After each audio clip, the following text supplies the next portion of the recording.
Dealing with change and transition within the gifted family. Welcome everyone to Someone Gets Me, and I have my friend Julie Postma here, and she's amazing. And you're going to love listening to her because Julie has experience with change and transition, not only in her career as a gifted adult woman, but she's also a gifted mom of four gifted kids. And they've had a lot of change and transition just as growth happens. They've moved across the country, they've done all kinds of things within this family. So, Julie is an expert on multiple levels about this topic. So, get your tea, get ready to listen to some really great tips about how to deal with change and transition, especially for us sensitive, gifted, twice exceptional folks, where sometimes transition is a little tricky. So, Julie, welcome so much to the show. Thank you for being here with me on Someone Gets Me. I'm going to have so much fun with you today. You are so awesome. Thank you for having me. And I just love you to death. So thank you for everything you do. And you're just fun. So we're going to have fun. So, talk a little bit about my fears. I'm going to come right out of the gate. Transition is really difficult sometimes for us gifted folks. We don't like it too much, especially if we have to transition to something we don't want to do, right? So, what are some things that you do in your personal life, or maybe that you've taught your children to help making a transition more palatable? Yeah. I think my life experiences have kind of sort of prepared me for this journey in the early days, even because I grew up as a only child to a single mother in the 60s and 70s. And it was a very uncertain time.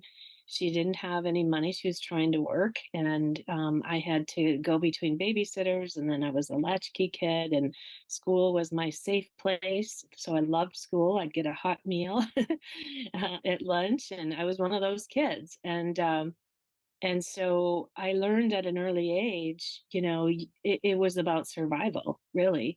And, you didn't have a lot of options, really, to be comfortable or trying to, you just had to survive. And so that was a big part of my early years. And so when I went off to college, thankfully, I had some really impactful teachers when we moved to our new town in Fridley, Minnesota from Plymouth. I'm a Minnesota girl. Um, that was such a blessing for me because fourth grade, I had Mr. Bavakwa, and he was a very safe. I've had some, abuse in my past as well from men in my mother's life, and um, so he was a very safe person, and the first teacher I ever really had that not only got me, someone got me, and he did. He just was very nurturing. And I was the shy little girl, which I turned out to people when I tell them after, years later, like, you were shy? Yeah, I was really shy. And so anyway, that was really impactful. And he saw something in me that I didn't know I had. He gave me a lot of self-confidence. We had to read for a part in a play for Dorothy of the Wizard of Oz, and everybody had to read out loud. And I love reading. Reading was my sort of go-to place. No matter where I was, I could always read and go find my escape in books in adventure. So that was a big thing for me. And in my early days, so he liked what he saw, and he said, "You've got so much talent there, Julie. I would really like you to play Dorothy." And I said, "I'm not getting on stage and singing and doing this." He's like, "No, you really are good, and we'll all be in this together. We're going to make the props, and we're going to write the script." And so, it was really, I still remember those days in fourth grade, and that community sort of came around, and I had some lifelong friends that I ended up, kind of getting nurtured through their families too. So, because we had a pretty traumatic home that I grew up in, that my mother married in Fridley, and it was my escape. So, I think that those early days, and then going off to college, I had another senior teacher, Mr. Lou, in English Lit. And back to my reading days, I never thought that I would find my passion in Macbeth, some of these really Shakespeare heavy things, and loved it. I just loved it. And I was the cheerleader, and I was the popular, whatever. And I remember Mr. Lou pulling me aside, and he said, "I don't want you to take this the wrong way, because you're very pretty, you're popular. But I honestly, you are so smart and you have so many gifts in this, how you are able to take something so complex and make it yours and bring it to so other people can understand what this is, and really have meaningful dialogue around that. You have a gift there. And I never saw that as a gift. Back then, he said, I really want you to go off to college. You've got so many things that, going for you. So I did. I went off to the University of Minnesota up in Duluth, cold, cold Minnesota days, and that's kind of where I launched, with self confidence and learning and getting my degree. I was the first one in our family to ever get a degree. I got my University of Minnesota. I got my business Bachelor of Science degree in business and in marketing. So those were the early days in transition that I think really helped me because, yeah, I did not have an easy life. I mean, if you can tell, the hair and I'm 56 when I look at that journey. But those early days of sort of getting prepared, I go back to those days even as I've changed careers and we've moved across country, as you mentioned. We have four intense kiddos that are now young adults, all different in challenges and gifts in their own respect, and putting on the baseball hat and being mom to them and their extended friends over the years.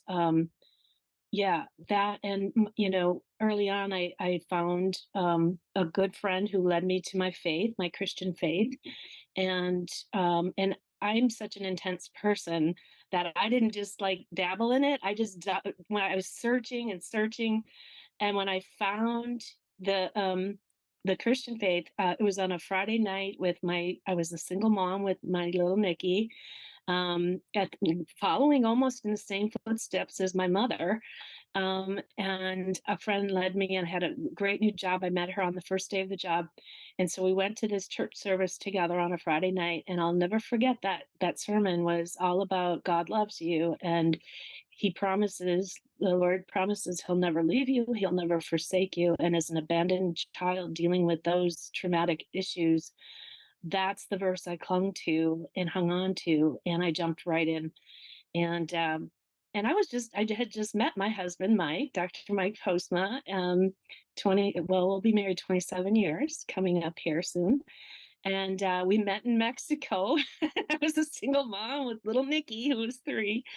And he was in Canada and I was in Minnesota, and I didn't think it was going to go anywhere. And we were kind of doing a long distance thing for about 6 months. And then when I turned the corner, said, this is the journey I'm on. I'm all for Jesus, and he's like, oh, I thought for sure he would leave. He was living in Vancouver, British Columbia.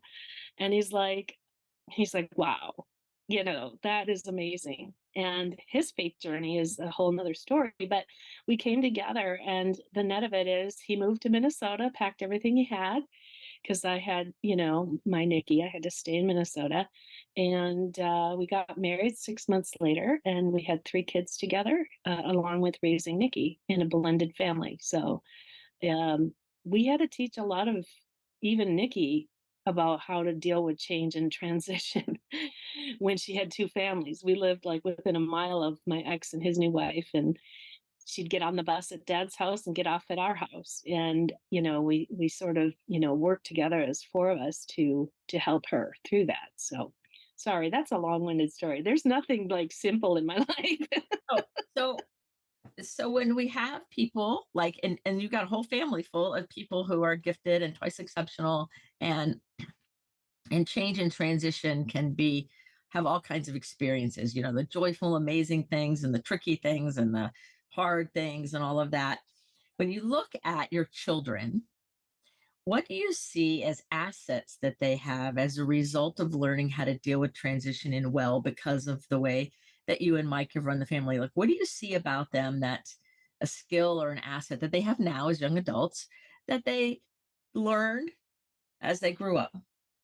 Well, when we moved down to the Carolinas, that the kids were all sort of in there. Amanda was in fifth grade. Alex was in seventh grade, and Sean was in ninth grade. Sean was the only one that had an IEP. He's on the spectrum. He has Asperger's. He's highly functional, highly gifted in outdoors and biology and science and nature. And Alex is our athlete boy and very brilliant in math and just strategy and just very, I mean, off the chart smart, but yet he's very social anxiety. He has a lot of anxiety like I do, and I have had all my life. It's been a lifelong battle for me.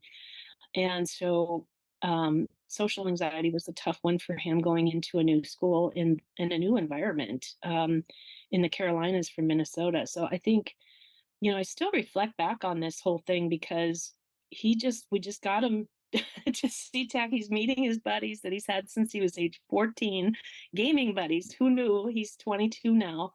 That, one of them is a sponsored gamer for Fortnite. He makes six figures. Back then, 8 years ago, we didn't know what all this was about with the internet, but he bonded with his like-minded friends that had the same passions, whether they were in Virginia or Florida or New York City or whatever. And that was his safe place. And so that was back when he was in seventh grade because he really struggled. And we talk about it now. And he said, if we stayed in Minnesota, I would have been in a safe place. I would have been playing hockey, baseball, had the same friends since kindergarten. But moving down there and having to deal with such a hard transition of, like the teacher called on him in seventh grade and he was panicked and mortified because he said, I couldn't understand what she was saying. She had such a heavy Southern drawl accent and we're coming from Minnesota. Oh And no. he's like, I couldn't understand her and everybody's looking at me. And I'm like, oh, honey, it's going to be okay. Find that one friend. And so he did. He ended up finding a one friend that really reached out to him, who was also from the Northeast that had just moved down there. And Brandon, his buddy, I called them my weekend kiddos. They'd come over every weekend and just be kids, whether it's skateboarding or jumping on the tramp or playing basketball or swimming in the pool. It was a safe place. And we always said that to our kids that no matter what you're going through in all these hard places, our family and our home is always going to be a safe place for you. And our kids would always bring their friends. And a lot of these kids early on, they didn't have safe places at their own home. So we were sort of that home. I quit my job in the corporate America so I could be home with the kids during that time. And that was really hard because my identity was really wrapped up into who I was and what I had achieved in the corporate world, and it was really stressful. Don't get me wrong. I was happy to leave it because it was killing me. The stress was killing me, and there was just no way you can balance those big things from family to the workload and traveling and all of those things that go along with that. So we made a decision that our family comes first, and we're Team Postma. So if that means dad's working full time now, I carried the bag, for 5 years while Mike got his doctorate and stayed home with the kids when they were young.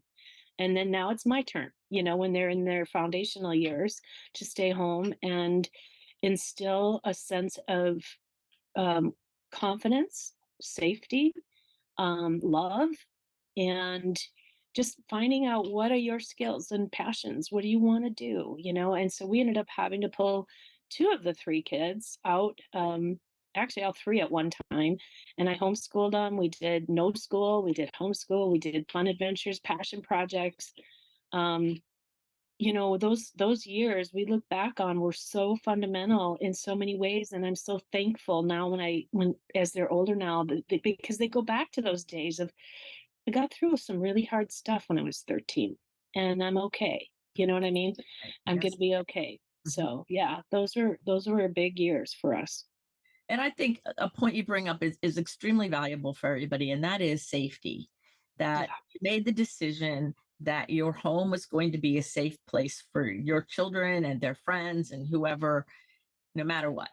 And that level of commitment and understanding the importance of safety, because I think sometimes more and more in the gifted world, we hear how safety is required, in order for us to thrive. And a lot of times, people in the world, they just don't understand what it really means, how it feels, what it is, being understood on those deep levels and being allowed to be whoever we are, those deep levels. And that safety is really, really important, especially in the face of transition or dealing with change or anything, because if we're not safe, our foundation's real shaky and real rocky. So I'm really glad you brought that up because I think it's a very important thing to note. Well, and I didn't have safety growing up, so I could share stories, of the impact. And I feel like I almost got a chance to relive my childhood through my Right. kids, Yeah. because it was a safe place. And it was, I mean, nobody's perfect. We all have our issues and things and challenges, but at the end of the day, we are a family and it was safe and we were loved. And that carried us through a lot of hard, hard times for sure. And so a lot of times people think that, or I hear this, that if somebody says they're gifted or their family's gifted, in this case, it's all six of you. Um, we hear a lot that, oh, that's elitist, or y'all think it's easy, or I keep hearing all the time, well, you're smart, you should know, or it's easy for you because you're gifted. To which I say, not so fast. That the more nuanced or overexcitabilities or twice exceptionality, the more flavor of gifted, because there's not just one thing. It can be extremely tricky to navigate this often insensitive world. And it takes a lot of extra care. And it's easily misunderstood by other people. And I've even, me as a twice exceptional gifted adult, have even been misunderstood by other gifted people because people sometimes, our brains think everybody's the same when really nobody's the same. Right.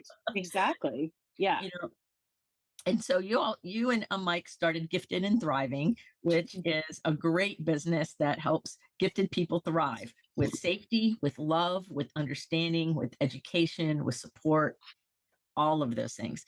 So say a little bit about how did that get started? What happened? How did that idea come to the two of you? And tell us a little bit about the birth of this project. I think it's just amazing. I've never heard the story of how it all got started. So I've been really wanting to ask you this. That's so funny.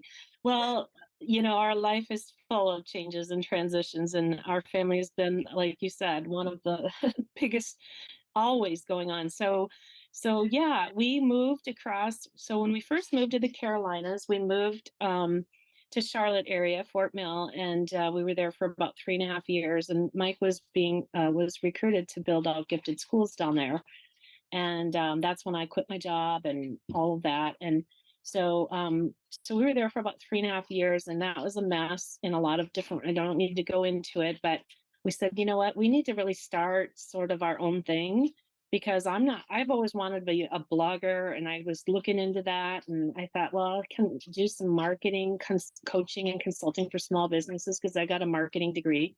I'm sorry, I have a really noisy dog in front and behind me. So she's like tearing something apart over here. I apologize. That's okay. But She gets to be part of the show too. She's a yeah, dog. you see all the noise. So anyway, so again, our middle son Alex was really struggling big time, and Amanda, we had to totally pull her out because she's highly gifted.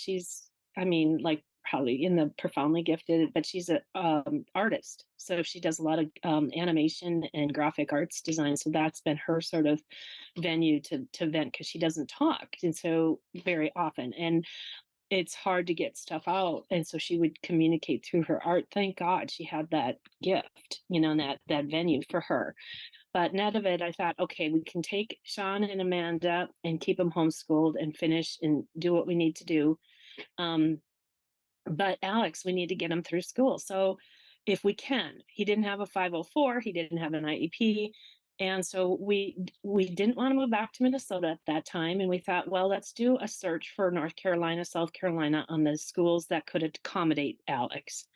And there was two schools, one in Raleigh, North Carolina, Raleigh, Durham area, and one in Wilmington, Hampstead County, or in Hampstead, which is Pender County, by the beach in Wilmington. And we're like, okay, let's check out the beach.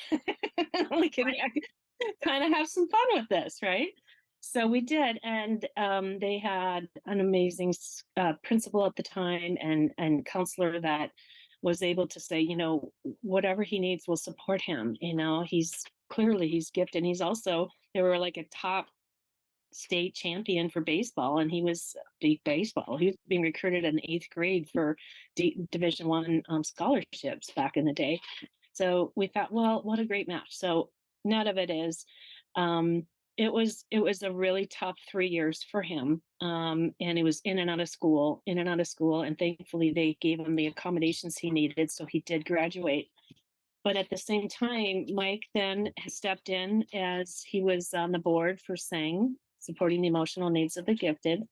And when I was like helping small businesses with their marketing communications and business plans, I would help write business plans for small businesses. I thought, we should do one for us, because you've been doing side consulting, you speak, you do all this. He created his own simple flyer. I'm like, we need to find the right venue for a website. And so I started researching all that, and with my business background, it had changed in online marketing and the web development and all the affiliates and the links and all the SEOs. I'm like, whoa, I'm way over my head on this. But that's kind of how it was birthed, as just a thought. And at that time, we were just working on our kids, getting our kids through school, finding, Mike then transitioned to being the executive director for Sing, because they had some transitions that were really volatile and they needed some stability. So I stepped in as a volunteer to help do a lot of the Sing events, with the marketing and all of the events, the annual conference and all that stuff. So um, that was really kind of the first time we really started working together, because I always had my career and he always had his career. And it was funny because it was actually at a Sing event in Denver years ago that they asked us to talk about our family journey, in one of the Sing presentations we did in Denver. And it was so like out of body experience. Like, I speak to executives and CEOs and corporate level, presentation type stuff. He speaks on stages at events and conferences. And here we are in this room speaking. And I'm like, oh, I'm speaking with my husband. This is really weird. This feels really Right. weird. It just does. It felt really weird. So that's kind of how the idea started. And then, once Alex graduated, and I won't get into that story, that's a whole nother story. And it actually went viral. And there's a Yahoo article on this whole baseball thing with him. But anyway, our daughter got married in Minnesota.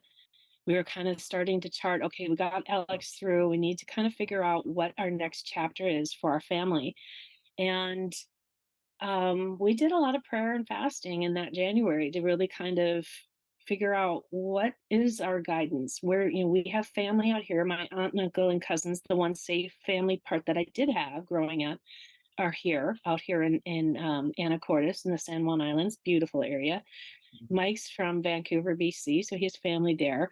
And I love it here. This is like my soul here, with the trees and the beauty and nature. And it's also with our kids. There was animation opportunities for our youngest daughter. There's, Alex was looking to become a sports trainer with a kinesiology degree. There's colleges here, and then outdoor nature for Sean. So we thought, let's start our business when we get out to Washington State. There's no state income tax here, so that was another reason. And we have family here. So we launched January 2020, right in the pandemic. We launched Gifted and Thriving. And so we registered it with the state of Washington. And we had a lot of, I put the business plan, we put the business plan together, and I loved that part of the planning and the strategy.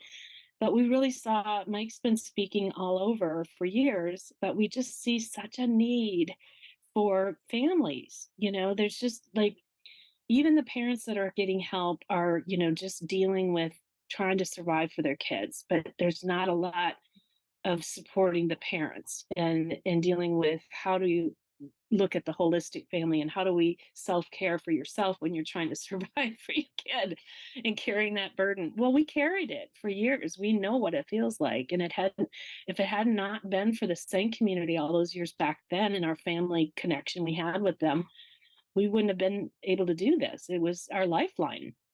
So we wanted to create.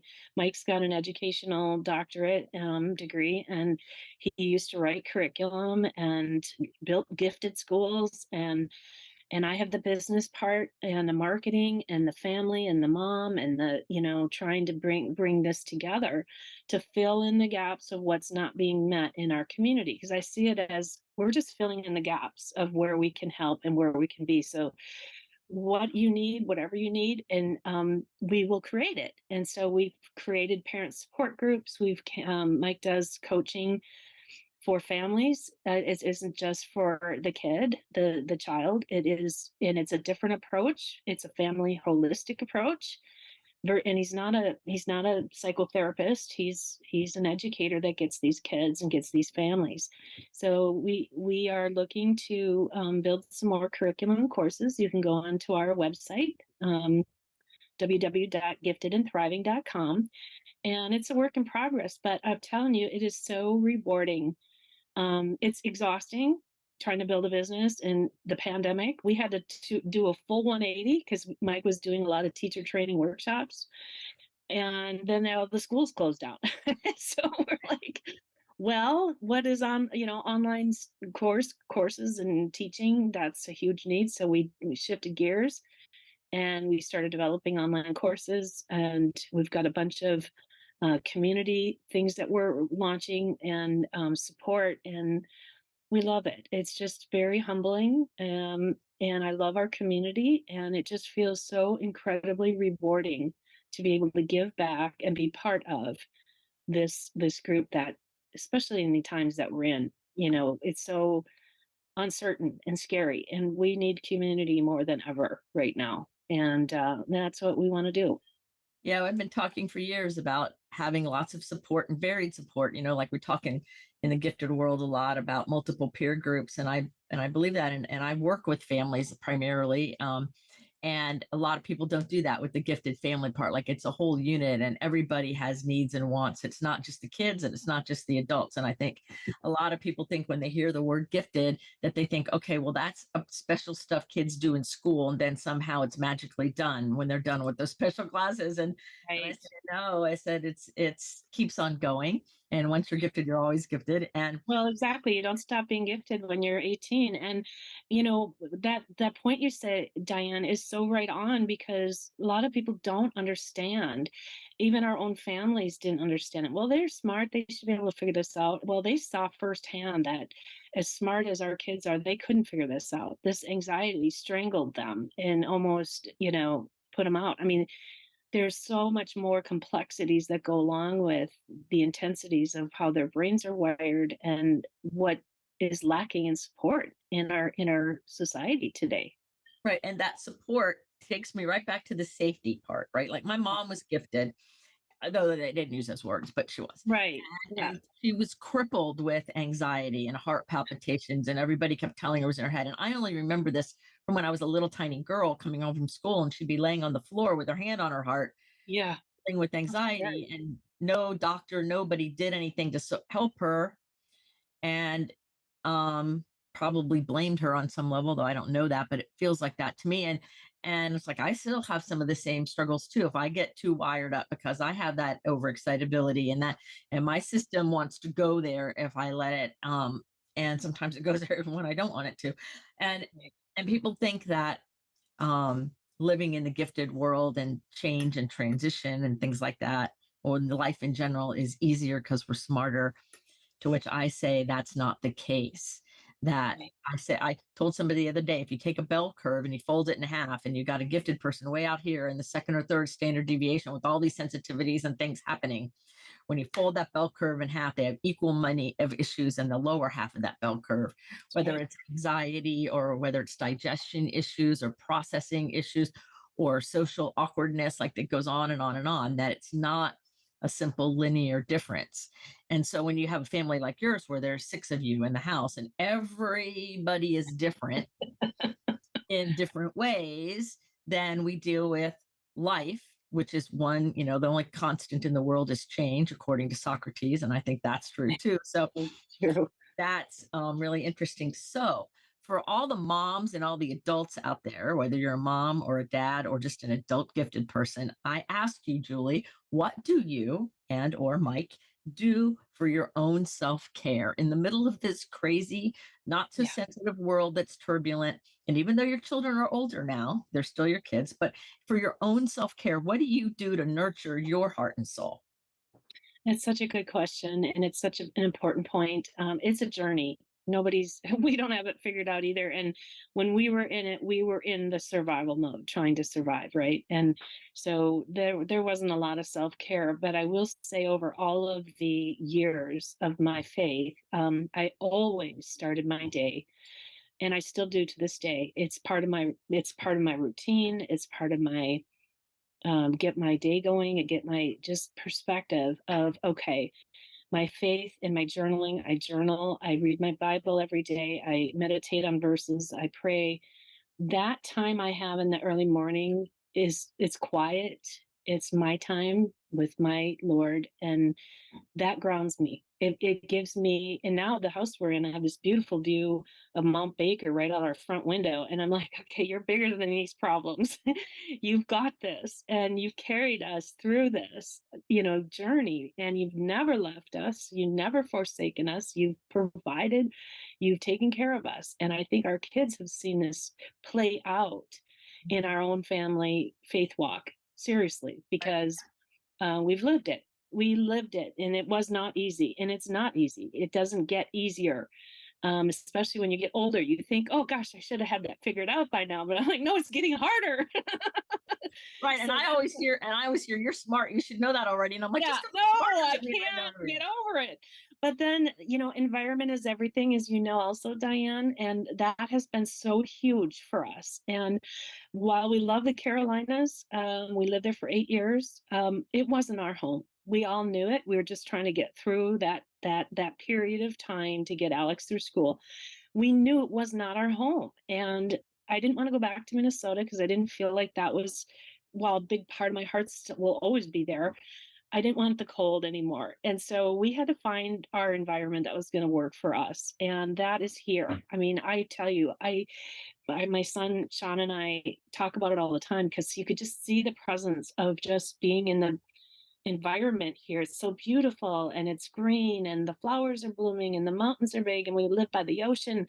All these natural beauty, environmental things are huge for us. So we go for hikes. I take my dog for a walk, and just being able to throw a stick and have her chase it. And, she's got some OCD. She's got to dip it in the water and then bring it back. And Or so, yeah, so my faith and journaling. Mike does crosswords when he's like intense. He's very introverted, and he's on with clients all day and presenting in front of people. That takes a lot of energy out of him, but he needs his quiet time, and that is crosswords and doing just simple puzzles, and then make time for each other.